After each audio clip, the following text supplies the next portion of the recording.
Hey guys, welcome back to my channel brothers brand. तो आज हम लोग का टॉपिक है वो जो कि स्टडी रिलेटेड है। वो आज हम लोग अपने इस चैनल पर देखेंगे कि हमारा जो टॉपिक है आज वो है smart work versus hard work. Smart work in study, smart work hard work in study. दोनों में हम लोग देखेंगे कि कैसे हम अपने स्टडी को एक प्रोडक्टिव वे में उसको हम लोग कर सकें। जैसे कि हम लोग जानते हैं कि जब हम लोग स्टडी करते हैं तो बहुत सारे स्टूडेंट ऐसे होते हैं जो कि स्मार्ट वर्क करते हैं और बहुत सारे स्टूडेंट हार्ड वर्क करते हैं। बहुत जो टॉपर्स होते हैं क्लास के, हमारे जो भी क्लास के टॉपर्स होते हैं या फिर कॉलेज टॉपर होते हैं, वो स्मार्ट वर्क करते हैं। और जो स्टूडेंट टॉप नहीं करते हैं और जो एवरेज स्टूडेंट होते हैं वो हार्ड वर्क करते हैं। और वो हार्ड वर्क मतलब उन्हें स्मार्ट वर्क पता नहीं होता है, जिससे कि वो हार्ड वर्क करते हैं और वो अच्छे स्कोर नहीं कर पाते हैं। तो आज का हम लोग का टॉपिक और मोटिव यही है इस वीडियो का कि हम लोग स्मार्ट वर्क करना सीखें। कैसे हम लोग अपने बोर्ड्स में और अपने भी जो भी कैरियर्स में, अपने जो भी कॉलेजेस लाइफ में, किसी में भी कैसे हम लोग अपना ये स्मार्ट वर्क करके अच्छा खासा स्कोर कर सकते हैं। दैट मीन कि result on the last time कि कैसे हम लोग स्कोर करेंगे। उसके लिए हम लोगों के पास 5 वेज और 5 principle through which we can get 95% plus number. और यू कैन से दैट कि हम लोग पढ़ना सही से, हाउ टू स्टडी, स्किल और माइंडसेट हमें आ जाएगा कि कैसे हमें उसको करना है। जैसे कि किसी भी स्टूडेंट का हम लोगों ने देखा होगा कि अच्छे नंबर आते हैं तो उसके पीछे उसका टेक्निक्स एंड स्मार्ट वर्क काम करता होगा। ऐसा नहीं है कि हम लोग या फिर कोई भी स्टूडेंट जो कि दूसरा student in comparison of that student कि वो मेहनत नहीं करता। सारा स्टूडेंट मेहनत करता है, but in comparison of that कि कोई फर्स्ट आता है, कोई सेकंड, कोई थर्ड और कोई 10th रैंक पर भी आता है। तो कुछ कुछ टेक्निक्स है जिसको कि आप लोग फॉलो करके आप लोग अच्छा नंबर ला सकते हैं। वो हमारा टेक्निक आज हम लोग देखेंगे ऑन आवर बोर्ड। कि हमारा फर्स्ट टेक्निक जो है वो यह है कि हम लोग को, जैसे आप लोग देख पा रहे होंगे कि हमारा फर्स्ट टॉपिक है कि remove your smartphone and electronic gadgets during study. आप लोग को यह करना है कि ड्यूरिंग स्टडी, जब भी हम लोग स्टडी करेंगे, किसी भी रूम में, किसी भी टेबल के कोने में हम लोग स्टडी करेंगे, तो उस टाइम में हम लोगों को अपने स्मार्टफोन और what ever electronic gadget that is laptop और इट में भी टैब, जो भी हो उसे हम बगल रखेंगे। क्योंकि जब हमारा नोटिफिकेशन आएगा तो हमें हमारा ध्यान उस पर से वहाँ हट के जाएगा ही। ये ह्यूमन नेचर है, इसको कोई नहीं रोक सकता है। तो यह जब भी हम लोग अगर सोचेंगे कि पढ़ रहे हैं, 2 लाइन लिखेगा, नोटिफिकेशन आ गया तो फिर ध्यान हम लोग का उस पर चले जाएगा। इसी कारण फर्स्ट ऑफ ऑल हमको यह करना है, या फिर ऑफ करके उसको आप लोग लॉक कर दो, या फिर उसको कहीं पर दूसरे रूम में जाके उसको फ़ोन को ही रख देना है साइलेंट मोड में डाल के, जिससे कि हम लोग जब भी वहाँ पर पढ़ने के लिए जाएंगे तो फिर हम लोग का कंसंट्रेशन एक जगह पे रहेगा। तो हम लोग का फर्स्ट यह है कि remove all the gadgets during study. 25 minute, 30 minute, 1 घंटा, 1.5 घंटा, 2 घंटा, जितना हम लोग बैठ सकते हैं, half hour, 1 hour, 2 hour, 3 hour, 4 hour, 5 hour, 6 hour, जिसको जितना बैठ सकते हैं, जो आदमी जितना बैठ सकते हैं, उसके हिसाब से हम लोगों को उस टाइम के लिए मतलब हटा देना उस चीज़ को। उसके बाद हम लोग का सेकेंड जो प्रिंसिपल्स है वो है इनपुट 20% एंड गेटिंग आउटपुट 80%। हम लोग जो भी स्टूडेंट अपना, कई हम लोग देखते हैं जैसे कि हम लोग का ये है प्रोजेक्ट वर्क होता है स्कूल में, ड्यूरिंग द स्कूल टाइम जब प्रोजेक्ट वर्क होता है तो उसमें देखते हैं कि 20% ही स्टूडेंट्स प्रोजेक्ट को करते हैं और वो रिजल्ट्स 80% में आता है।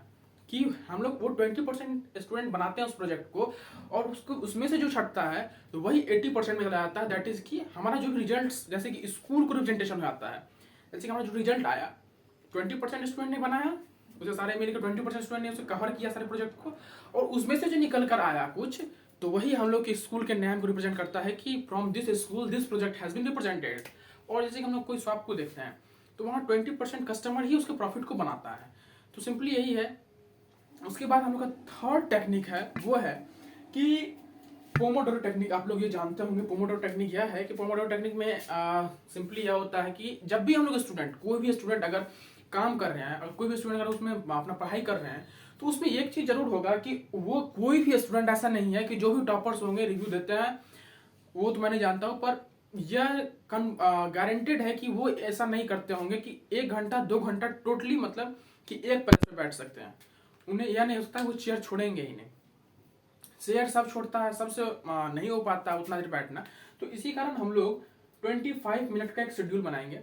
जो 25 मिनट से 25 मिनट, जो 50 मिनट या फिर 1 आवर 2 आवर का शेड्यूल बनाएंगे। लेकिन 1 आवर का शेड्यूल बनाएंगे तो उसमें हम लोग 10 मिनट अपना रेस्ट करेंगे और 25 मिनट में हम लोग 5 मिनट का एक ब्रेक लेंगे। 5 मिनट ब्रेक में हम लोग उठ के घूम लेंगे, इधर उधर देख लेंगे, सारा कुछ हो गया, उसके बाद फिर आके बैठ गए, फिर मन थोड़ा बहला लिए, फिर बैठ गए, फिर बैठ गए। ऐसे ऐसे करते करते 6 घंटा 7 घंटा हम लोग कवर कर सकते हैं। तो हमारा यही था पोमोडोरो टेक्निक, जो कि यह टेक्निक एक हम लोग का पार्ट है। तो 25, 5, 1 आवर 10, 2 आवर 20, इस टाइप से हम लोग को बनाना है, शेड्यूल बनाना है। एक और चीज है जिसमें कि है फोर्थ, हम लोग 3 पॉइंट तक डिस्कस कर चुके हैं और हम लोग का 4th पॉइंट है वो है finishing of work on the given deadline of the time. कि हम लोग को जो कोई वर्क मिलता है, जैसे कि हम लोग को कोई स्कूल में काम मिला कि सिलेबस है, उसे 1 महीने में, लास्ट टाइम एग्जाम में क्या होता है कि 1 महीने में कवर करना पड़ता है। मान लीजिए पूरा ईयर नहीं पढ़ा तो 1 महीने में कवर करना है। तो उसको हम लोग करेंगे कैसे?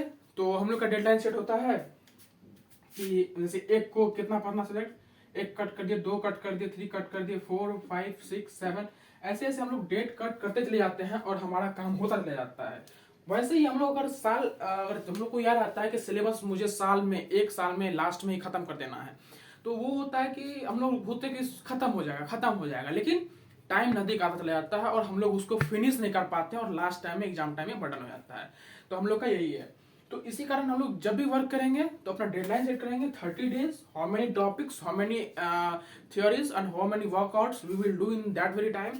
तो पहले सेटअप करेंगे कि फर्स्ट को क्या करना है, सेकंड को क्या करना है, थर्ड को क्या करना है।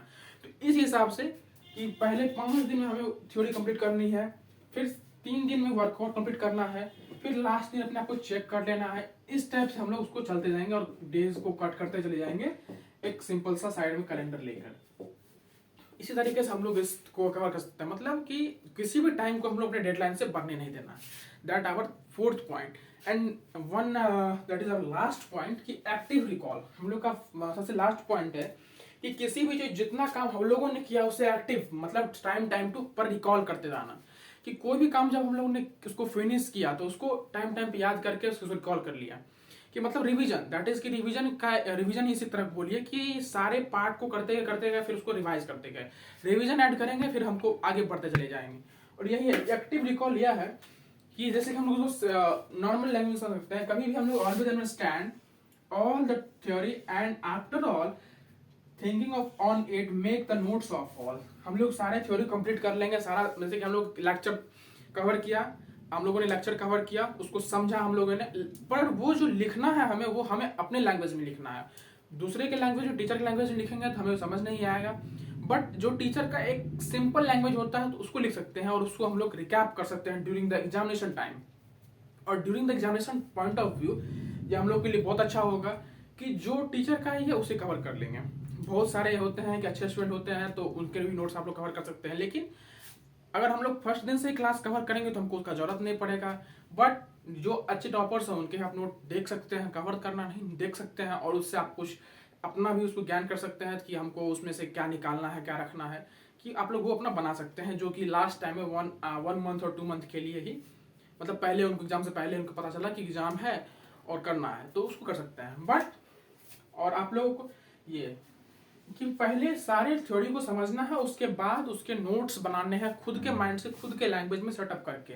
और अगर कोई टीचर का ये अच्छा नोट्स है कि मतलब आप उसको लैंग्वेज को अच्छे तरीके से समझ सकते हैं, मतलब उसको लैंग्वेज ब्रेक करके लिखा हुआ है कि वो लैंग्वेज बुकिश लैंग्वेज नहीं होना चाहिए, वो आपका लैंग्वेज होना चाहिए कि हाँ आप समझ सके कि during the examination time you will be get not afraid of it, तो आपको वो आसानी से समझ आ सके। तो आज का हम लोग ये 5 प्रिंसिपल था। इसके बाद अगर आप वीडियो के बाद आप लोग इसको इम्प्लीमेंट कर सकते हैं। और during the channel you can like our videos, subscribe and keep the bell icon on to get all the notification. Thank you for today.